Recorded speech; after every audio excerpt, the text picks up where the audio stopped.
Hey guys, Scott from Aristocob.com here. And Seth from theshrinkingpastor.com. Together, the three of us from Mark with Men's Breakfast Club, and welcome to today's club meeting. How you doing today, boy? I'm doing very well. My pipe's a fake. There's nothing in it. I like that shirt. Thank you. We're going to talk about that, right? We are going to talk about it. I like that shirt. That always makes me happy. Yeah, me too. So, you know what? I'm wrapping up that tobacco from Strauss Tobacconists, and we still don't know what it is, but what do you think of that? I liked it. I thought that it was, clearly it's an English, but it's also not too Englishy. It's like an aromatic English. It has all the tobacco types that you would typically find, but there's something else in there, some casing. I liked it, and if you are perhaps English curious, call Strauss Tobacconists and ask for, what is it? We really have no idea. Tell them you saw us smoking it and that we thought you'd like it. Yeah. it's really, show the label again. Oh, goodness. It is... No, show it. Planta Balbi. Maybe they can make that out. Because I sure as heck can't. Planta Blickbar. Oh, yes. Okay, remember now. It's Planta Blickbar. Ask for it by name. It's like an English that only grew up in England until they were 7 and then moved to the States. You know, still pronounces things a little silly, but I think that's right. We're gonna smoke some Dunhill Royal Yacht. Now. Yacht. It's Klingon. This is unopened. Nice. Like that sound. So here. Why don't you tell us about this? Okay. Oh, the tin doesn't tell us anything about it. Well, this is for sailors. High-end sailors, though. Probably English sailors, because it is from London. Well, give that a whiff. Dunhill Tobacco Collection. This fine tobacco is one of our renowned collections. It says nothing about what we're about to smoke. A unique smoking mixture. Hey, I'm going to swap out... This says exceedingly mellow blend with a grand, rich flavor. I feel like I need to lower my vocal register because it's so mellow. Exceedingly mellow. I'm going to swap out my bit. You know, I had somebody who just asked me, can you straighten the freehand vulcanized rubber bit using the hot water method that I used for the standard bits from Missouri Meerschaum? And I said, I don't know. And rather than having that person spend $8 on a bit plus shipping to find out whether or not it was going to work, I went ahead and did it. And after straightening it, I remembered, you know what? These begin as straight. Missouri Meerschaum bends them to put on the freehand. So all I was doing was returning it back to its original state, which isn't true because that's someplace in Italy. Which is a little English. But now I have a straight vulcanized aftermarket bit stem that I can put on this pipe. So, yes, you can straighten those bad boys up. So, I'm wearing this shirt for a reason. What reason would that be, boy? First of all... Do I know that reference? Yeah. It says, there's always money in the banana stand. It's a reference to the show Arrested Development, which was on the air in the early 2000s, had 3 seasons on Fox, and like Fox likes to do with all good shows, it canceled it. And they did so well in DVD sales that they ended up being picked up by Netflix, and they last year released a 4th season. And the thing with the 4th season is it's different from the first 3 because it's not... All of the actors have different projects they're working on, so they had to film it differently, and it works, I thought. Mm-hmm. Basically, the whole season is the same story, but told from each of the characters' personal perspective, which is so funny because part of the way through you start to see now where the stories are crossing, and it's funny when that series came out. When Netflix bought, they were going to make a movie. That was their still plan. are. Their plan was to make a direct-to-theater movie. But Netflix said, the plan. hey, we're wanting to have some original programming. What if we bought this movie and have you turn it into a series or a season of episodes? And so they did that, and it is so well done, so clever. My understanding is the plan is to make a movie and then do a 5th season on Netflix, if everything goes well. But just like any TV series, don't jump in on Netflix with the most recent season. No, jump in on Netflix. Netflix has seasons 1 through 4. Right, but start at season 1. Yeah. And push through it. The first few, as they start kind of get their sea legs, I think it takes a little bit to understand who the characters are, and it is so funny.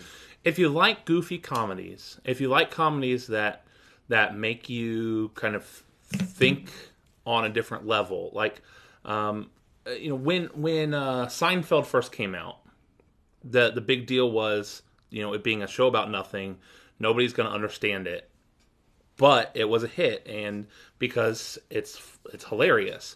Kind of the same with The Office, right? There's a little kind of, it's just a half step out of sync with the normal humor of most people.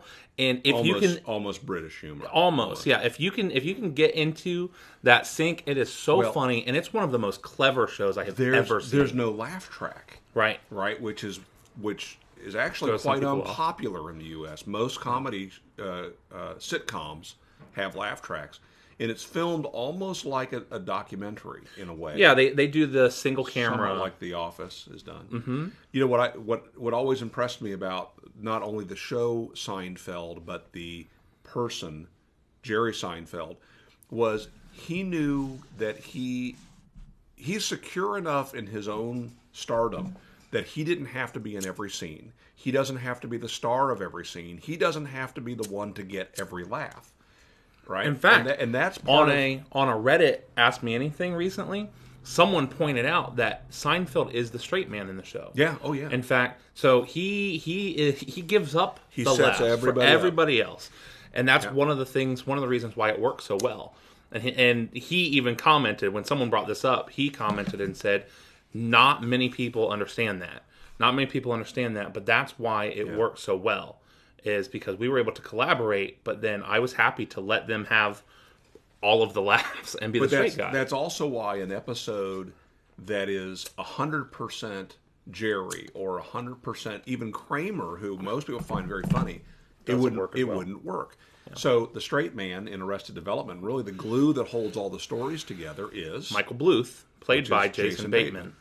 And the narrator of the show is Ron Howard, uncredited, right? At least in the first couple seasons, he was uncredited. Maybe. Yeah, he and then a whole bunch of people that were co-stars of his on Happy Days make appearances throughout the show. So Henry Winkler, you'll see Henry, and one of their lawyers, even Scott Baio, Chachi, is on there.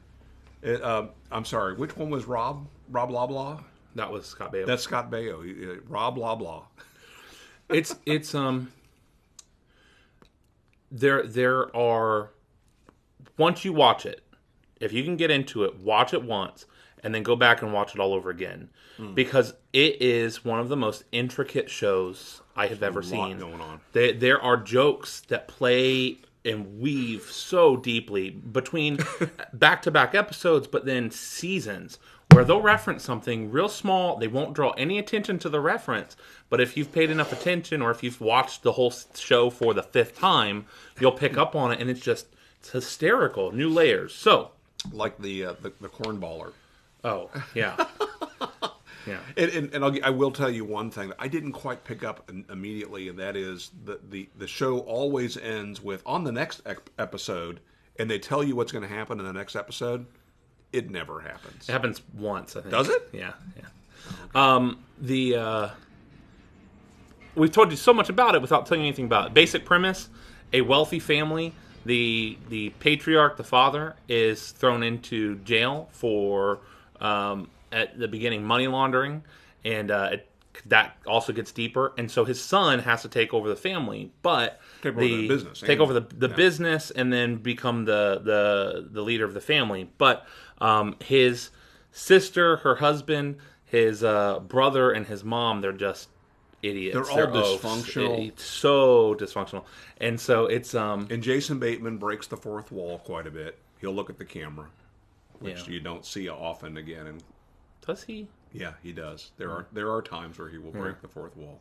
Anyway, it's a good show. Watch it. But once you watch like 3 episodes, I think, you'll understand the joke. They own a banana stand where they sell frozen bananas. And you find out something about it. But my wonderful wife just bought this for me, which is a Mr. Manager mug. And one of the episodes, Michael's son, he tells him that, you're old enough now. It's actually the same episode. You're old enough now. You're in charge. I'm going to put you in charge of the banana stand. So you'll be Mr. Manager. And his son says, "Oh, Mr. Manager, I like that." And every time his son says, "Mr. Manager," Jason Bateman says, just manager. Manager. "Oh, but you said it doesn't matter who." It doesn't matter. So my wife got me this Mr. Manager mug, which I'm very excited about. And she made me some coffee this morning in this bright pink thermos, which I bought her. I told her when we were dating that I was picking out a thermos for her and sent her the Steve A Martin. reference to The Jerk. Yep, the Steve Martin movie.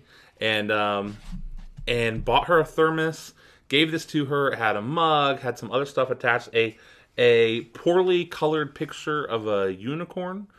And it was the thermos that convinced her mom that I really loved her. And I don't understand why. I don't think that anybody does. But Allie walked in the house with this thermos, and her mom said, "He really loves you." Okay. It's like, all right. That's exciting. So Let's see, if you had followed through on the entire song from The Jerk, I would have bought her. So what else can I buy? So on me you'll rely. A rear end thermometer or two. Well, I wasn't going to share, but Did you end up getting her a rectal thermometer? eventually. So, what else do you want to talk about? Well, I think that's too much information right there. This coffee is mostly creamer, just the way I like it. Real quickly, I shared on Instagram and on Facebook that I purchased a new chop saw, and very, very excited about this chop saw.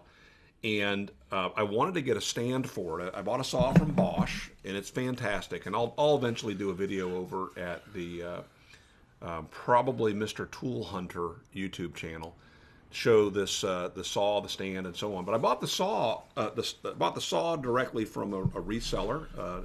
Bought it new, but I purchased the stand made by Bosch, just like the saw, from a guy on Craigslist. It had on it a chop saw that I didn't want, and so I had planned on selling the chop saw, the extra one, back on Craigslist, when a bro worker of mine mentioned that he was looking for a chop saw and wondered if the one at Harbor Freight was any good. It's like, I have a chop saw in the back of my van. And so I sold him the chop saw, and much to my surprise, he said, "Oh, you can keep the blade that's on that saw." So I have a saw blade. It's a Freud Diablo blade, which is a good blade. Good blade. I would never have put this on a chop saw, though. This has too few teeth. This is really a blade with 24 teeth. Is more of a ripping blade. And or a throwing star. I didn't even look on it. It says ripping table saw. That is the wrong blade for a chop saw. So I'm glad he took that off. I'll put that on one of my table saws from time to time. Does this have punch out areas? Yeah, it actually does. That's to make it more aerodynamic. In a sense, when a saw blade gets hot as it's running, imagine a solid disc of steel that is expanding. Well, once a piece of anything expands so far, it'll start to warp and wobble. Well, the last thing you need is a saw blade in the middle of a cut starting to do this. Yeah. So what they've done is, and this has been done for years, they used to make a very large cut down between some of the gullets here, and then they would drill a hole. Well, if they drilled a hole, and you drill the hole so it doesn't crack, well, the holes would whistle as you'd run the saw. So they then started riveting a little piece of metal, copper or lead, into that hole to fill it. Well, then those things would come out, and they'd be flying at you like shrapnel. So a number of saw manufacturers years ago started using lasers to make that cut and to make that little loop. Looks like a, I don't know if you can see that. Looks kind of like a fish hook there. Right? Can't find it. Anyway. And then here, that ziggy-zaggy looking thing, that again is... Is that the official term? Yeah, oh yeah. The ziggy-zaggy. That's all done to allow this blade to heat up, expand, and not cause problems. All right, so that leaves me with my brand new chop saw with the factory blade, and factory blades on chop saw, or on a saw. Well, I have hanging on the wall back here a factory blade from a Delta saw that's never been used. The blade will never be used. It's destined to become a clock in the shop somewhere. Anyway, I purchased for my new chop saw a Forest Chopmaster. And what's funny is we ended up going to Harbor Freight after all. And at Harbor Freight, they happened to have a knockoff of an old Bosch chop saw. When it was sold by Bosch, initially it was $800. They had that saw with a 12-inch carbide blade on it, cross sliding compound mitering and all this for $129. This blade was $150. Just the blade for my new chop saw. So that'll give you a sense of the quality that you're going to get on the saw. On the saw. Wow. So anyway, that combination, I got a killer chop saw now. It's like you don't ever use the batteries that come with a device. Yeah. Because so they're going to last. I put together a combination that I think will probably be seeing me to my end. Just an amazing chop saw, a great stand. I got an aftermarket fence system. Great blade, and you guys will see again. I'll post something eventually over at that channel. You can check it out. So just wanted to fit that in because I'm excited about it, and once that hits the saw, I'll never really be able to talk about it again. Cool. Well, do you have anything else for today? I don't think so. I think we'll just wrap this one up. All right. So, guys, thanks for watching. Thank you for sharing. Thank you for hitting the like button, the thumbs up. I think we'll talk about that on our next video because been checking out the analytics on videos and how it helps in search rankings and things like that, and it really actually does matter. Yeah. So I've been trying now when I watch videos to thumb up or leave comments and things like that because it's helpful. Yeah. We'll talk about that next video. Cool. See you guys next week. All right. Make it a great week.